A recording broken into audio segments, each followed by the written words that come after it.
గత 18 రోజుల్లో ప్రపంచవ్యాప్తంగా 10 కంటే ఎక్కువ ఆయిల్ రిఫైనరీ ప్లాంట్స్లో బ్లాస్ట్ జరిగింది. ఇది యాక్సిడెంటల్ కాదు, కోఇన్సిడెన్స్ కాదు, ర్యాండమ్ గా జరిగిన ఈవెంట్స్ కావు. డెఫినెట్ గా ఏదో ఒక శక్తి దీని వెనుక ఉంది. ఆయిల్ రిఫైనరీస్ ఏం తీస్తాయి అంటే భూమి సముద్రం కింద నుండి తీసిన క్రూడ్ ఆయిల్ ను అంటే చమురును ఎక్కడా వాడలేరు. ఈ క్రూడ్ ఆయిల్ ను రిఫైన్ చేసి పెట్రోల్, డీజిల్, గ్యాసోలైన్, కిరోసిన్ లాగా మార్చాలి. ఇలా మార్చే ఫ్యాక్టరీస్ని రిఫైనరీస్ అంటారు. ప్రపంచ వ్యాప్తంగా ఉన్న ఆయిల్ రిఫైనరీస్ను ధ్వంసం చేస్తే ఎవరే కానీ పెట్రోల్, డీజిల్, గ్యాసోలైన్ను వాడలేరు. అండ్ ఈ ఆయిల్ రిఫైనరీస్ ద్వారా మెడిసిన్స్కు కావాల్సిన ప్రోడక్ట్స్ను, వ్యవసాయానికి కావాల్సిన ఎరువును, ప్లాస్టిక్ పదార్థాలను కూడా తయారు చేస్తారు. ఆయిల్ రిఫైనరీస్పై దాడిని ఫస్ట్ యుక్రెయిన్ స్టార్ట్ చేసింది. రష్యా యొక్క తప్సే యార్స్లవ్ రిఫైనరీస్పై యుక్రెయిన్ దాడి చేసింది. కొన్ని రిపోర్ట్స్ ప్రకారం యుక్రెయిన్ రష్యా యొక్క దాదాపు 70% రిఫైనరీస్పై డ్రోన్స్తో దాడి చేసిందంట. మీకు గుర్తుంటే నేను నా లాస్ట్ వీడియోస్లో చెప్పా, రష్యా పెట్రోల్ అండ్ డీజిల్ యొక్క ఎక్స్పోర్ట్స్పై బ్యాన్ కూడా విధించింది. రష్యన్ డిప్యూటీ ప్రైమ్ మినిస్టర్ ఇండియాకు వచ్చిన విషయం గుర్తుందా? ఈయన ఇండియాకు రావడానికి కూడా one of the reason, Russia ఇండియాకు క్రూడ్ ఆయిల్ పంపితే ఇండియాలో ఉన్న రిఫైనరీస్ దాన్ని రిఫైన్ చేసి రష్యా తరపున యూరోప్ కు ఎక్స్పోర్ట్ చేయాలి అనే డీల్ మాట్లాడుకోవడానికి వచ్చాడు. బికాస్ రష్యా ఇన్ హౌస్ లో రిఫైనింగ్ చేయలేకపోతోంది. ఇండియా యొక్క రిలయన్స్, HPCL, వేదాంత వంటి కంపెనీస్ యొక్క హెల్ప్ కోరుతోంది. ఇప్పుడు ప్రపంచ వ్యాప్తంగా ఒకేసారి ఆయిల్ రిఫైనరీస్ ఎలా తగలడిపోయాయి అనేది చెప్తా. ఫస్ట్ ఇండియా గురించే వద్దాం. April 21 HPCL యొక్క రాజస్థాన్ రిఫైనరీ ఇనాగ్రేషన్ ఉంది. నరేంద్ర మోడీ గారు ఈ కొత్త రిఫైనరీ ప్లాంట్ను ఇనాగ్రేట్ చేయాలి. June 1 నుండి ఈ రిఫైనరీ పనులు ప్రారంభించాలి. April 20వ రోజు 24 గంటల ముందు రష్యన్ రిఫైనరీస్ యొక్క ఫైర్ జరిగిన రోజే రాజస్థాన్ రిఫైనరీ కొత్త ప్లాంట్లో ఫ్లాంజెస్ లూజ్ గా ఉండడం వల్ల హైడ్రోకార్బన్ ఛాంబర్ లీక్ అయి ప్లాంట్ మొత్తం తగలడిపోయింది. దీనివల్ల ప్లాంట్ రిఫైనింగ్ పనులు పోస్ట్ పోన్ అయ్యాయి. దాదాపు 80,000 కోట్లు నష్టం. అండ్ ఈ ప్లాంట్ ఒకవేళ ఆన్ అయి ఉంటే ప్రతిరోజు 180,000 బ్యారల్స్ ఆఫ్ ఆయిల్ను ఉత్పత్తి చేసి ఉండేది. సో ఇంత ఆయిల్ను మేబీ రాజస్థాన్ రిఫైనరీ ప్లాంట్కు బదులు అమెరికన్ కంపెనీస్ ఎక్స్పోర్ట్ చేస్తాయి. గేమ్ అర్థం చేసుకోండి. April 14 రోజు సింగిర్ తరై విలేజ్, శక్తి డిస్ట్రిక్ట్, ఛత్తీస్గఢ్ పవర్ ప్లాంట్ వేదాంత యొక్క ప్లాంట్ కూడా యాక్సిడెంటల్ గా కాలిపోయింది. ఈ దాడుల్లో 24 మంది చనిపోయారు. ఇరాన్ యుద్ధం మధ్యలో ఈ దాడి జరిగింది.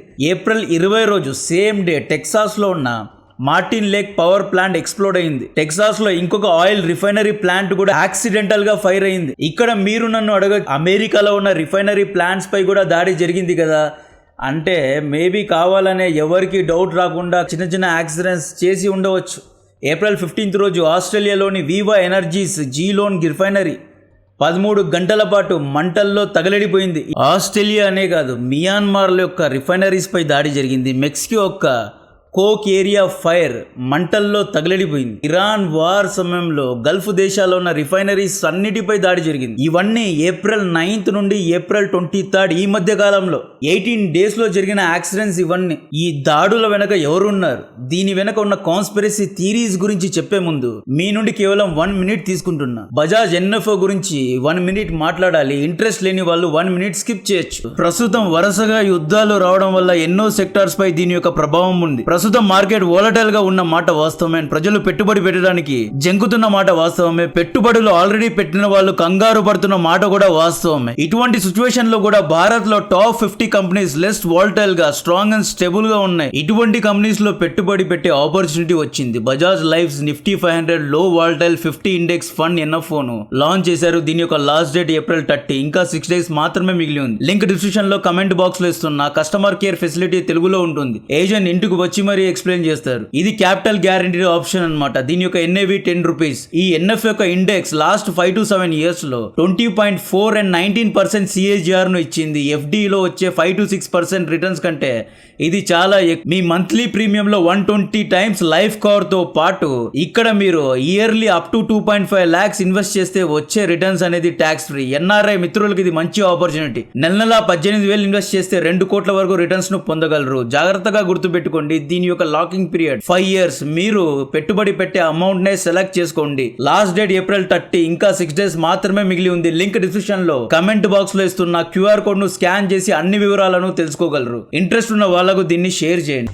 అమెరికా యొక్క టెక్సాస్ ను తప్పితే మిగతా అన్ని చోట్ల డైరెక్ట్ గా ఆయిల్ రిఫైనరీ ప్లాంట్స్ పైనే దాడి జరిగింది. ప్రపంచం ప్రతిరోజు 1,000 లక్షల బ్యారల్స్ ఆఫ్ ఆయిల్ ను వాడుతుంది. ఇందులో దాదాపు 400 లక్షల బ్యారల్స్ ఆఫ్ ఆయిల్ అమెరికా యొక్క ఎక్సాన్ మొబిల్ అండ్ చెవరాన్ ఈ 2 కంపెనీసే కంట్రోల్ చేస్తాయి. ప్రపంచంలో ఉన్న ఆయిల్ రిఫైనరీ ప్లాంట్స్ను షట్ డౌన్ చేస్తే ఏమొస్తుంది అంటే ఆయిల్ సప్లైస్ ఆగిపోతాయి, పెట్రోల్ డీజిల్ యొక్క షార్టేజ్ వస్తుంది. డిమాండ్ను కావాలనే క్రియేట్ చేస్తున్నారు. గల్ఫ్ దేశాలు, ఇరాన్, రష్యా ఇలా వేరే వాళ్ళు ఎవరే కానీ ఆయిల్ ఎక్స్పోర్ట్ చేయకుండా చేస్తున్నారు. తమ కాంపిటీటర్స్ అందరినీ సబటాజ్ చేసి ప్రపంచం మొత్తానికి ఆయిల్ ఎక్స్పోర్ట్ చేయాలని అమెరికా కుట్ర చేస్తోంది అనే ఆరోపణలు ఉన్నాయి. బికాజ్ ఇలా వారం 10 రోజుల్లో ఒకేసారి అన్ని చోట్ల దాడి జరగడం, అది కూడా ఆయిల్కు సంబంధిత ప్లాంట్స్ పైనే దాడి జరగడం అనేది యాక్సిడెంటల్ కాదు, ఇది ప్రీ ప్లాన్డ్గా జరిగిన కుట్ర. నిన్న శుక్రవారం రష్యన్ ఫారెన్ మినిస్టర్ సర్గే లావ్రోవ్ ఇదే విషయాన్ని నొక్కి చెప్పారు. అమెరికా ప్రపంచ ఆయిల్ వ్యాపారాన్ని కంట్రోల్ చేయాలని చూస్తోందంట. ఈ ఆర్టికల్ చూడండి, క్లియర్గా గేమ్ మొత్తం అర్థమైపోతుంది.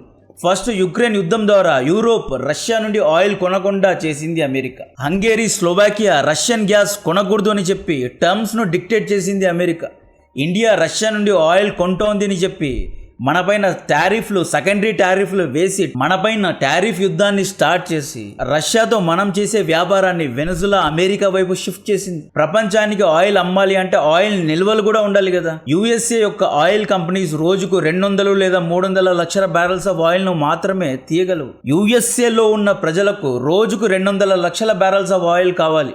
డొమెస్టిక్ యూసేజ్ కూడా ఉంటుంది. సో మదురోపై కావాలనే దాడి చేసి వెనజులా ఆయిల్ను కంట్రోల్ చేశారు. ఇరాన్ పై దాడి చేసి ఇరాన్ ఎవరికి ఆయిల్ అమ్మకుండా చేసి స్ట్రైట్ ఆఫ్ హర్మూజ్ను క్లోజ్ చేసి గల్ఫ్ దేశాలు కూడా ఎవరికి ఆయిల్ అమ్మకుండా చూస్తున్నారు. కార్గ్ ఐలాండ్లో ఉన్న ఆయిల్ రిఫైనరీస్ మొత్తాన్ని, ఆయిల్ ప్లాంట్స్ మొత్తాన్ని కాజేయాలని చూస్తున్నారు. మేబీ రేపు హర్మూజ్ నుండి వెళ్ళి వచ్చే షిప్స్కు USA toll and tax collect చేసినా చేస్తుంది. గల్ఫ్ దేశాలు ఆయిల్ అండ్ గ్యాస్ ఎక్స్పోర్ట్ చేయాలి అంటే ఇంత పర్సంటేజ్ స్ట్రైట్ ఆఫ్ హర్మూజ్లో గల్ఫ్ దేశాల యొక్క షిప్స్ను కాపాడినందుకు అమెరికాకు కొంత రకం చెల్లించాలి అని చెప్పి రేపు అమెరికా కండిషన్స్ పెట్టినా పెడుతుంది. నా మాటలు రాసి పెట్టుకోండి. డెఫినెట్గా హర్మూజ్లో అమెరికా చాలా పెద్ద లాంగ్ టర్మ్ గేమ్ ఆడబోతోంది. లావ్రోవ్ ఇదే స్టేట్మెంట్ ఇచ్చాడు. యుఎస్ఏకు డెమోక్రసీ పైన, హ్యూమన్ రైట్స్ పై ఎటువంటి చింతా చీకు లేదు. ప్రపంచ ఆయిల్ మార్కెట్ను directly or indirectly USA control చేయాలి అని చూస్తోంది. మళ్ళీ యుఎస్ఏ ఆ పాత ఆక్రమణ కొలీనియల్ ఏరాలో మనల్ని తీసుకువెళ్తోంది అన్నారు. డీప్ స్టేట్ ఎలా బెదిరిస్తోంది అంటే పుతిన్ మాట వినలేదు అంటే యుద్ధం స్టార్ట్ చేస్తారు. మదురో ఆయిల్ బావులు అప్పజెప్పలేదు అని చెప్పి కిడ్నాప్ చేశారు. మోడీ మాట వినడం లేదు అని చెప్పి కూకు ప్లాన్ చేస్తారు. ఖమేనీ మాట వినలేదు అని చెప్పి చంపేశారు. సున్నీ గల్ఫ్ రాజులు రేపు మాట వినకపోతే గల్ఫ్ దేశాల్లో తిరుగుబాట్లు స్టార్ట్ అవుతాయి. అరబ్ స్ప్రింగ్ 2.0ను స్టార్ట్ చేస్తారు. అమెరికా అప్పు $39 ట్రిలియన్ ఉంది. చైనా ఎదుగుదలను ఆపడానికి చైనా యొక్క ఆయిల్ అండ్ గ్యాస్ సప్లైస్ను కావాలనే ఆపుతున్నారు. నేను తప్పితే ఎవడూ ఎదగకూడదు అని చెప్పి కేయాస్ను కావాలనే క్రియేట్ చేస్తూ ఉన్నట్లుంది. ఇప్పుడు ఇరాన్ యుద్ధమే చూసుకోండి. యుద్ధం రోడ్ బ్లాక్కు చేరుకుంది. ఇరాన్ చర్చలకు రావడం లేదు. అబ్బాస్ అరచి ఇస్లామాబాద్కి వెళ్ళాడు. రీజనల్ స్టెబిలిటీ గురించి పాకిస్తాన్ అండ్ ఇరాన్ యొక్క విషయాలను డిస్కస్ చేయడానికి వెళ్ళాడు తప్పితే యుఎస్ఏతో శాంతి చర్చలు జరపడానికి వెళ్ళలేదు. అంటే అక్కడ యుద్ధం ఆగేలా లేదు. అమెరికా గల్ఫ్ ఆఫ్ ఒమాన్లో అండ్ ముఖ్యంగా ఇజ్రాయెల్లో రీఫిలింగ్ ఎయిర్ క్రాఫ్ట్స్ ను అండ్ తమ యొక్క షిప్ యొక్క మూవ్మెంట్స్ ను పెంచుతోంది. ఇరాన్ నుండి తమ ప్రజలు వెంటనే వెళ్ళిపోవాలి అని చెప్పి చైనా అల్టిమేటంను జారీ చేసింది. ఇండియా కూడా ఇరాన్లో ఉన్న భారతీయులు జాగ్రత్తగా ఉండాలి, సేఫ్ లొకేషన్స్లో ఉండాలి అని చెప్పి హెచ్చరించింది. ఫిబ్రవరి 28 నుండి యుద్ధం స్టార్ట్ అయింది. ఇంకా ఆగిపోయే దశకు వెళ్ళడం లేదు. ఇంకా ఇది ఎస్కలేట్ అవుతూనే ఉంది, నెక్స్ట్ లెవెల్కు వెళ్తూనే ఉంది. స్ట్రైట్ ఆఫ్ హర్మూజ్ను ఇరాన్, యుఎస్ఏ ఇద్దరూ బ్లాక్ చేశారు. మొన్న ఇరాన్ స్ట్రైట్ ఆఫ్ హర్మూజ్లో ఇంకొన్ని మైన్స్ను వేసిందంట. ఆల్రెడీ మార్చ్ 2nd వీక్లో ఎన్నో మైన్స్ను వేసింది. ఇప్పుడు కొత్తగా ఇంకొన్ని మైన్స్ వేసిందంట. ఇటలీ 4 షిప్స్ను పంపి ఇరాన్ యొక్క మైన్స్ను తీయాలి అని చెప్పి ఇటలీ యుద్ధ భూమిలో దిగుతోంది. గల్ఫ్ దేశాలు ఇరుక్కున్నాయి. ప్రతిరోజు స్ట్రైట్ ఆఫ్ హర్మూజ్ నుండి దాదాపు 200 లక్షల బ్యారల్స్ ఆఫ్ ఆయిల్ ఎక్స్పోర్ట్ అవుతుంది. 200 లక్షల బ్యారల్స్ ఆఫ్ ఆయిల్ ను ఆపేశారు. క్రూడ్ ఆయిల్ ను పెట్రోల్ డీజిల్ గా కన్వర్ట్ చేసే రిఫైనరీ ప్లాంట్స్ పై సబటాజింగ్ అటెంప్ట్ చేస్తున్నారు. అంటే కుట్రపూరితమైన దాడులు చేస్తున్నారు. ప్రపంచంలో ఎవడే గాని పెట్రోల్ అండ్ డీజిల్ తక్కువ ధరలో కొనకూడదు అని చెప్పి కంకణం కట్టుకున్నట్లున్నారు. ప్రపంచంలో ఉన్న ప్రజలందరి డబ్బును దోచుకొని $39 ట్రిలియన్ అప్పును తీర్చేయాలి అని చూస్తున్నారు. What kind of politics is this? మొన్న డొనాల్డ్ ట్రంప్ ఇండియాను హెల్ హోల్ అంటాడు. What kind of language is this? ప్రపంచంలో అమెరికన్స్ తప్పితే ఇంకెవ్వరూ లేరా? ప్రపంచంలో అమెరికన్ ఇంట్రెస్ట్ తప్పితే వేరే ఎవ్వరి ఇంట్రెస్ట్ లేదా? కొన్ని కాన్స్పిరసీ థీరీస్ ఏంటి అంటే యుఎస్ఏ దగ్గర లోటస్ వైపర్ అనే ఒక మాల్వేర్ ఉందంట. ఈ మాల్వేర్ రిఫైనరీస్ వాడే కంప్యూటర్స్లో, సెమీ ఆటోమేటెడ్ సిస్టమ్స్లో, కంప్యూటర్ ప్రోగ్రామింగ్స్లో ఎక్కిస్తే ఈ మాల్వేర్ పాస్వర్డ్స్ అన్నిటినీ ఆటోమేటిక్గా డిలీట్ చేస్తుందంట. అలారం పాపప్ రాకుండా, అలారం అలర్ట్ రాకుండా చేస్తుందంట. Fire alarm, BMS, software programming మొత్తాన్ని డిలీట్ చేస్తుందంట. లైక్ ఇంజనీర్స్ రిఫైనరీస్లో పనిచేసే వాళ్ళందరూ మొత్తం ప్రాసెస్ను మానిటర్స్లోనే, కంప్యూటర్స్ ద్వారానే మానిటర్ చేస్తూ ఉంటారు. ఈ మాల్వేర్ వల్ల పాస్వర్డ్స్ అన్నీ డిలీట్ అవుతాయి. ప్రోగ్రామింగ్ మొత్తం డిలీట్ అయినప్పుడు ప్రాసెస్ కరెక్ట్గా జరగదు అన్నమాట. ఎక్కడో ఒక చోట యాక్సిడెంట్ జరుగుతుంది, అలారం రాదు, ఏం కాలేదు అనుకుంటారు, చిన్నగా ఫైర్ స్టార్ట్ అయ్యి మొత్తంగా తగిలిపోతుంది అనమాట. సో లోటస్ మాల్వేర్ నువ్వు వెనిజులాలో మదురోని ఎత్తుకెళ్లారు కదా, ఆ వెతుకెళ్ళున్నప్పుడు ఈ మాల్వేర్ను అమెరికా వాడింది. థర్డ్ కాన్స్పిరసీ థియరీ ఏంటి అంటే ఆయిల్ అండ్ గ్యాస్, పెట్రోల్ డీజిల్పై ప్రజలకు నమ్మకం చచ్చిపోయేలా చేస్తున్నారు. అంటే పెట్రోల్ డీజిల్ దొరకడం లేదు అంటే ప్రజలు ఏమనుకుంటారు? పెట్రోల్ డీజిల్ కార్లు, బైక్లు waste, electrical car, electrical bikes కొందాము, ఎటువంటి ప్రాబ్లం ఉండదు అని చెప్పి అందరూ ఈవీల వైపు షిఫ్ట్ అవుతారు కదా. అంటే మైండ్ సెట్ చేంజ్ అవుతుంది. ఎలక్ట్రిక్ కార్స్ అండ్ బైక్స్ను మాస్ లెవెల్లో అమ్మడానికి, ఈవీ బ్యాటరీస్ను, ఎలక్ట్రిక్ కాంపోనెంట్స్ను మాస్ లెవెల్లో అమ్మడానికి ప్లానింగ్ జరుగుతుందంట.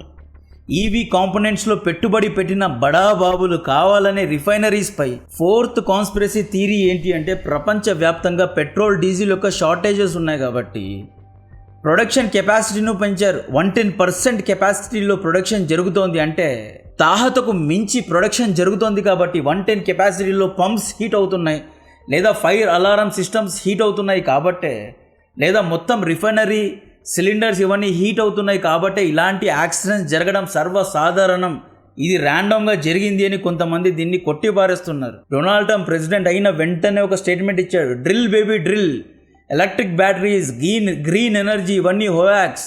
అమెరికా ఇప్పుడు ఆయిల్ అండ్ గ్యాస్ను వెలికి తీస్తుంది, అందరికీ అమ్ముతుంది, లార్జెస్ట్ ప్రొడ్యూసర్ అవుతుంది అని చెప్పి ఏదేదో మాట్లాడాడు. డొనాల్డ్ ట్రంప్ యొక్క రిపబ్లిక్ పార్టీకు ఎక్సాన్ మొబిల్, చెవరాన్ వంటి ఆయిల్ అండ్ గ్యాస్ కంపెనీసే ఫండింగ్ చేశాయి కాబట్టి ఏదో ఒక లింక్ ఉంది. లేదంటే డొనాల్డ్ ట్రంప్ పదవి ఎక్కిన రోజు నుండి ఆయిల్ అండ్ గ్యాస్ నిల్వలు ఎక్కువగా ఉన్న దేశాలపైనే పడుతున్నాడు. మీరు చూసుకోండి, ఆయిల్ రిలేటెడ్ ఇష్యూస్ మీదే డొనాల్డ్ ట్రంప్ పోరాడుతున్నాడు. ఇంటర్నేషనల్ పాలిటిక్స్ మొత్తం ఆయిల్ అండ్ గ్యాస్ చుట్టూనే తిరుగుతోంది. సో డెఫినెట్గా oil and gas, Donald Trump, Exxon Mobil and Chevron, దీని మధ్య ఎక్కడో లింక్ తిరుగుతూ ఉంది. దీని గురించిన మరిన్ని డీటెయిల్స్ ఇస్తూనే ఉంటా. కాంటెంట్ నచ్చితే వీడియోను లైక్ చేయండి, ఛానల్ను సబ్స్క్రైబ్ చేసి అందరికీ షేర్ చేయండి. జై హింద్. టాపిక్ అర్థమైంది అనుకుంటున్నా. వీడియో స్టార్టింగ్లో చెప్పినట్లు బజాజ్ ఎన్ఎఫ్ ఒక మంచి ఆపర్చునిటీను తీసుకుని వచ్చింది. మార్కెట్ వాలటాలిటీ వల్ల పెట్టుబడి పెట్టడానికి హెసిడెంట్గా ఉన్న వారికి ఇది మంచి opportunity. Last date April 30, 6 days మాత్రమే మిగిలి ఉంది. లింక్ డిస్క్రిప్షన్లో, కమెంట్ బాక్స్లో ఇస్తున్న QR కోడ్ను స్కాన్ చేసి చూడగలరు.